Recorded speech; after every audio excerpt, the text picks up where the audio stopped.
शीर्षक छ मेरो अनुपस्थिति। म देखिरहेछु मेरो अनुपस्थितिमा मेरो घर शून्य शून्य भएको छ। म देखिरहेछु मेरो अनुपस्थितिमा मेरो घर शून्य शून्य भएको छ। बज्न छोडेको छ पूजा कोठामा घन्टी, बढ्न छोडेको छ मन्दिरमा मठमा बत्ती। मुर्झाएर नमस्ते गरे चाहिँ देखिएका छन् क्यारी र गमलाका फुलहरू। लहराहरू खक्रक्कै सुकिसकेका छन्। बलेको छैन घरको चुलो, बजेको छैन कुकरको सिटी। भान्सा कोठामा सुनिएको छैन चुराको छिनछिन। भान्सा कोठामा सुनिएको छैन चुराको छिनछिन। तरकारीहरूमा ढुसीको गन्ध आउँदैछ। तरकारीहरूमा ढुसीको गन्ध आउँदैछ। कतै टुसा पलाएर संसार बस्दैछ।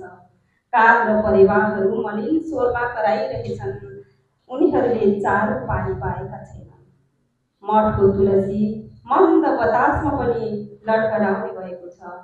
म देखिरहेछु मेरो अनुपस्थिति अनि म बिनाको अस्तव्यस्त घर। सोच्छु फोटोबाट हार हटाइदिउँ अनि चाहरौँ कोठा चोटा र भान्सामा पकाइदिउँ सयौं दिनलाई पुग्ने खाना। दियो कलश टिलिक्क पारी दीप जलाउँ, पूजा गरौँ बिरुवाहरूलाई पानी दिउँ, चारो दिउँ चराहरूलाई।